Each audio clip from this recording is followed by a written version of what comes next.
यसभन्दा अगाडिको भिडियोमा हामीले अनुसन्धानका अर्थ, परिभाषा र विशेषता, त्यसैगरी अर्को भिडियोमा अनुसन्धानको महत्त्वका बारेमा चर्चा गरेका छौँ। र आजको यस भिडियोमा भने हामी शैक्षिक अनुसन्धानका प्रकारहरूका बारेमा चर्चा गर्नेछौँ। तपाईँ यो च्यानलमा पहिलोपटक हुनुहुन्छ र सब्सक्राइब गर्नुभएको छैन भने यस च्यानललाई सब्सक्राइब गर्नुहोला, साथै लाइक पनि गर्नुहोला। तपाईलाई यो भिडियो कस्तो लाग्छ हेरिसकेपछि कमेन्टमा आफ्नो विचारहरू राख्न सक्नुहुनेछ। खास गरी अनुसन्धानका प्रकारहरूमा विभिन्न विद्वानहरूले, विभिन्न संस्थाहरूले फरक फरक किसिमको प्रकारको व्याख्या गरेको पाइन्छ। हामीले त्यही अनुसार आज यहाँ फरक प्रकारबाट चाहिँ अनुसन्धानका प्रकारहरूको बारेमा कुरा गर्नेछौँ, चर्चा गर्नेछौँ। यसलाई based on general category, based on nature of resources, based on the purpose of the study, based on research design गरेर रिसर्चका प्रकारहरू छुट्याइएको पाइन्छ। यस आधारमा यसलाई रिसर्चका 4वटा प्रकारहरू हुन्छन् भनेर भन्न सकिन्छ। अब यो 4वटा प्रकारका 4वटा अनुसन्धानका प्रकारहरूभित्र पर्ने अन्य उपअनुसन्धान अर्थात् अन्य प्रकारका अनुसन्धानहरूका बारेमा पनि हामीले छलफल गर्नेछौँ।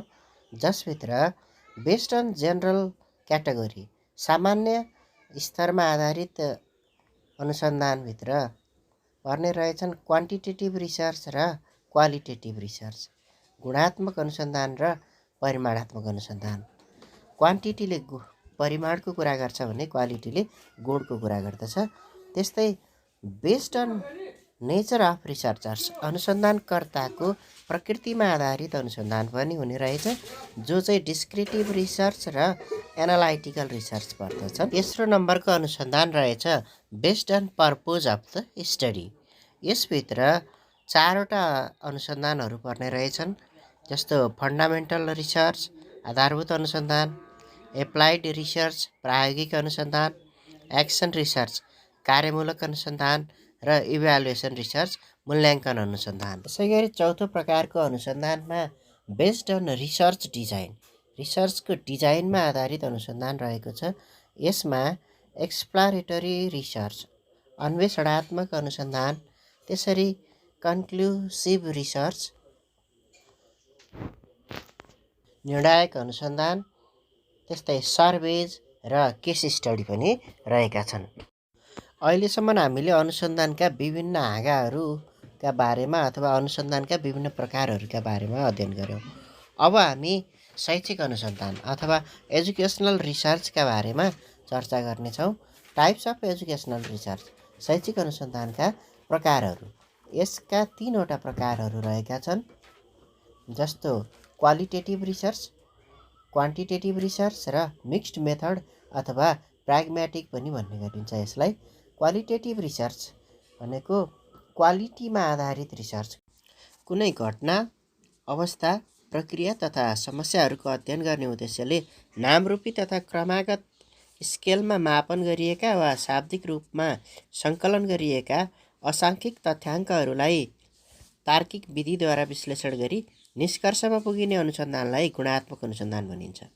अर्थात् यस विधिमा नियन्त्रण र परीक्षणको कृत्रिमतालाई हटाई तिनीहरूको स्वतन्त्र रूपलाई नै अध्ययन गरिन्छ। मुख्यतः व्यक्तिगत निर्णय नै तथ्याङ्क सङ्कलनको मुख्य आधार हो। यस्ता तथ्याङ्कको क्षेत्र र गहिराई चौडा र फराकिलो हुन्छ।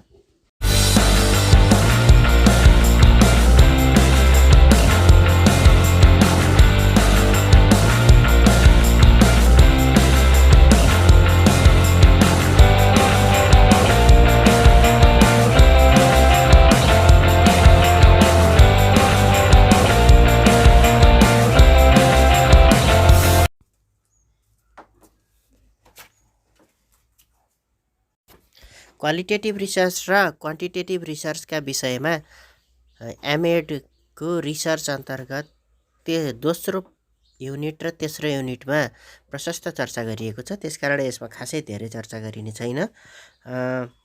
अब हामी क्वान्टिटेटिभ रिसर्चका विषयमा थोरै कुरा गरौँ। परिमाणात्मक अनुसन्धानमा संयोगमा आधारित नमुना छनौट विधिद्वारा नमुनाहरूको छनौट गरी तिनीहरूमा अध्ययन अनुसन्धान पुरा गरिन्छ र प्राप्त निष्कर्षलाई जनसङ्ख्याको ठुलो समूहमा सामान्यीकरण गर्न सकिन्छ। यसका लागि विभिन्न प्रकारका वैधता, विश्वसनीयता र वस्तुपरकताको प्रयोग गरेर प्राप्त निष्कर्षलाई जाँच्ने गरिन्छ। क्वान्टिटेटिभ रिसर्च अन्तर्गत descriptive survey, experimental research, single subject research, causal comparative research, correlational research र मेटा एनालाइसिस यस अन्तर्गत पर्दछन्। त्यस्तै अर्को तरिका रिसर्चको अर्को प्रकार अथवा क्वालिटेटिभ क्वान्टिटेटिभ सँगसँगै अर्को मिक्स्ड मेथड भन्ने पनि रहेको छ, जसमा चाहिँ एक्सन रिसर्च र प्रोग्राम इभ्यालुएसन पर्दछन्। आज हामीले खास गरी fundamental research, applied research, action research र इभ्यालुएसन रिसर्चका बारेमा पढ्नेछौँ अथवा यसका बारेमा चर्चा गर्नेछौँ।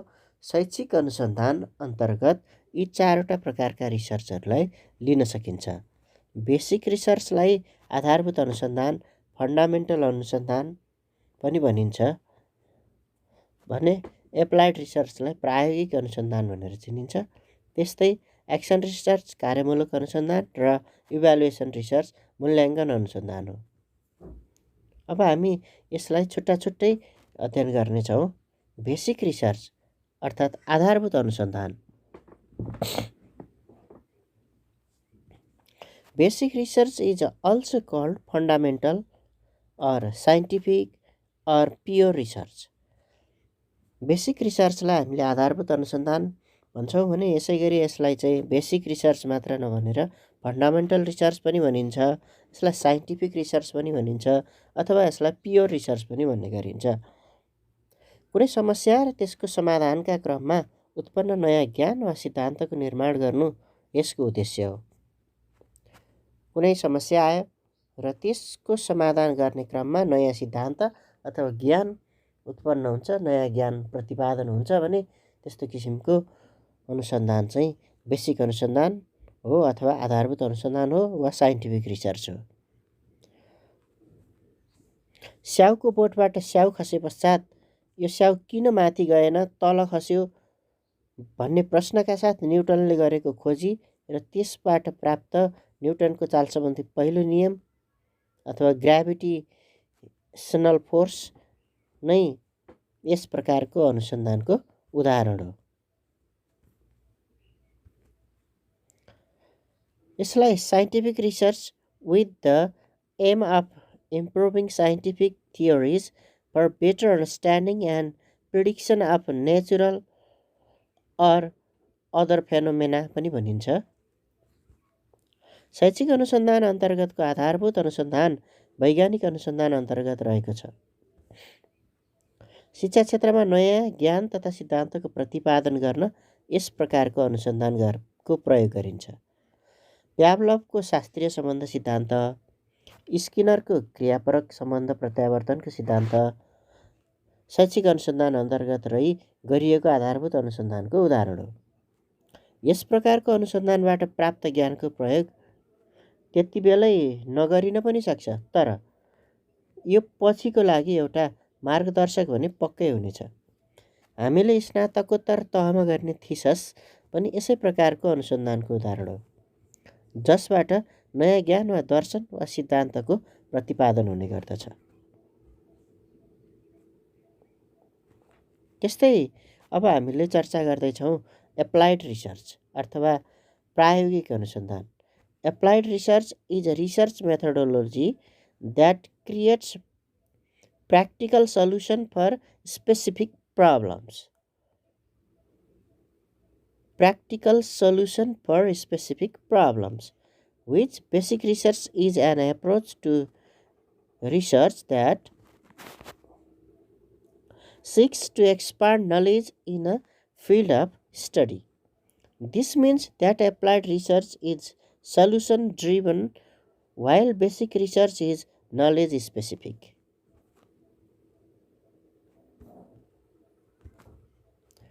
यसलाई यसरी पनि बुझ्न सकिन्छ। यो एक अनुसन्धान पद्धति हो। यसले विशिष्ट समस्याहरूको लागि व्यावहारिक समाधानहरू सिर्जना गर्छ। यो आधारभूत अनुसन्धानको एक पुनरावलोकन पनि हो। आधारभूत अनुसन्धान गरिसकेपछि के कस्तो भयो, त्यसबाट प्रतिपादित ज्ञान तथा सिद्धान्तहरू सही छन् या छैनन्, त्यसबाट के भयो, विज्ञान र सामाजिक विज्ञान अन्तर्गत रहेर गरिने अनुसन्धान अन्तर्गत प्रायोगिक अनुसन्धान पर्दछ। शैक्षिक क्षेत्रमा सिर्जित समस्याहरूको समाधानको लागि अपनाइने अनुसन्धान पद्धतिलाई शिक्षामा प्रायोगिक अनुसन्धान भनिन्छ। सुन्दा प्रायोगिक अनुसन्धान र कार्यमूलक अनुसन्धान उस्तै सुनिए तापनि प्रायोगिक अनुसन्धान बृहत प्रकृतिको अनुसन्धान हो। अन्तर्राष्ट्रिय, राष्ट्रिय, संस्थागत शैक्षिक समस्या समाधानका लागि गरिने अनुसन्धान प्रयोगात्मक अनुसन्धान हो अथवा प्रायोगिक अनुसन्धान हो। यो अनुसन्धान पद्धतिकै निश्चित प्रक्रियाद्वारा गरिनेछ। तत्कालीन उपयोगिताको उद्देश्यले यो अनुसन्धान गरिन्छ। त्यस्तै अर्को तेस्रो प्रकारको अनुसन्धान छ जो एप्लाइड रिसर्च जस्तै छ, तर त्योभन्दा अलिक थोरै फरक रहेको छ, जसलाई हामी एक्सन रिसर्च अथवा कार्यमूलक अनुसन्धान भन्ने गर्छौँ। यसलाई यसरी व्याख्या गरिएको पाइन्छ। Action research is a philosophy that methodology of research generally applied in the social science. It seeks transformative change through the simultaneous process of taking action and doing research, which are linked together by critical reflection भनेको छ। यो चाहिँ विकिपीडियाबाट साभार गरिएको हो। Action रिसर्चका बारेमा विकिपीडियाले गरेको परिभाषा हो यो। त्यस्तै एक्सन रिसर्चलाई बुदागत रूपमा भन्नुपर्दा यसरी भन्न सकिन्छ। यो एक दर्शन र अनुसन्धान पद्धति हो जुन सामान्यतया सामाजिक विज्ञानहरूमा प्रयोग गरिन्छ। यसले कार्य र अनुसन्धान गर्ने एक साथ प्रक्रियाको माध्यमबाट परिवर्तनकारी परिवर्तनको खोजी गर्दछ। शैक्षिक अनुसन्धानमा कार्यपरक अनुसन्धान वा कार्यमूलक अनुसन्धान भन्नाले प्रायोगिक अनुसन्धान भन्दा तल्लो स्तरको अथवा तल्लो स्तर भन्नाले अनुसन्धानको क्षेत्रको हिसाबले तल्लो भन्न खोजिएको हो। यस्तो प्रकारको अनुसन्धान हो। कक्षा कोठामा शिक्षण सिकाइका क्रममा तत्काल सिर्जित समस्यालाई समाधान गर्नका लागि गरिने अनुसन्धान पद्धतिलाई कार्यमूलक अनुसन्धान पद्धति भनिन्छ अथवा एक्सन रिसर्च भनिन्छ, जो हामी कक्षा कोठामा निस्किएका समस्याहरू समाधान गर्नका लागि शिक्षकले गर्ने गर्दछौँ। यसमा शिक्षकले विद्यार्थीमा सिर्जित, त्यो पनि कुनै एक विद्यार्थीमा गृह कार्य नगर्ने समस्या र सो समस्या समाधानका लागि गरिएको अनुसन्धान कार्यमूलक अनुसन्धान हो। यो एक निर्णय केन्द्रित अनुसन्धान हो। यसको सुरुवात कुर्ट लेविलले गरेका हुन्। लेम्यान एन्ड मेयर्सका अनुसार action research is a type of applied or design oriented research, but with the stimulation that the researcher is the same person as the particular who will make and live with the decision. Applied research र action research सामान्यतया हिसाबले हेर्दा उस्तै देखिएको छ, तर पनि यो फरक छ। अथवा एप्लाइड रिसर्च र एक्सन रिसर्च बिचका फरकका बारेमा हेरौँ। एप्लाइड रिसर्च र एक्सन रिसर्चमा हुने समानता भनेको सल्भ इमिडिएट प्रब्लम हो। आकस्मिक रूपमा देखिएका समस्याहरू समाधान गर्नु दुवैको उद्देश्य हो। यस हिसाबले दुवै एउटै हुन् भन्न सकिएला, यद्यपि यसका फरकहरू निम्न छन्।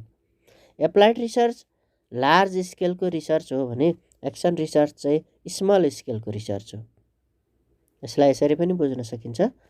देशको सिङ्गो शैक्षिक व्यवस्थामा आएको विचलनको सरकारद्वारा अनुसन्धान गर्नु प्रायोगिक अनुसन्धान हो भने कक्षा कोठामा आएको एउटा विद्यार्थीको गृह कार्य सम्बन्धी विचलनको अनुसन्धान गर्नु कार्यमूलक अनुसन्धान हो। सरकारी विद्यालयका विद्यार्थीको ड्रप आउटको समस्या समाधानको लागि गरिने अनुसन्धान प्रायोगिक अनुसन्धान हो। यसभित्र सम्पूर्ण सरकारी सामुदायिक विद्यालयहरू पर्दछन्। देशैभरका पर्ने भए भने कुनै एउटा विद्यालयको कुनै कक्षाको कुनै घन्टीको शिक्षकले एउटा विद्यार्थीको ड्रप आउट सम्बन्धी समस्या समाधानका लागि गरिने अनुसन्धान कार्यमूलक अनुसन्धान हो। त्यस्तै अर्को रहेको छ चौथो प्रकारको अनुसन्धान मूल्याङ्कन अनुसन्धान अथवा evaluation research. Evaluation research is also known as programme evaluation, refers to research proposed instead of a specific method. Evaluation research is the systematic assessment of the worth or merit of time, money, effort, and resources spent in order to achieve a goal. Qualitative and quantitative methods are used for evaluation research.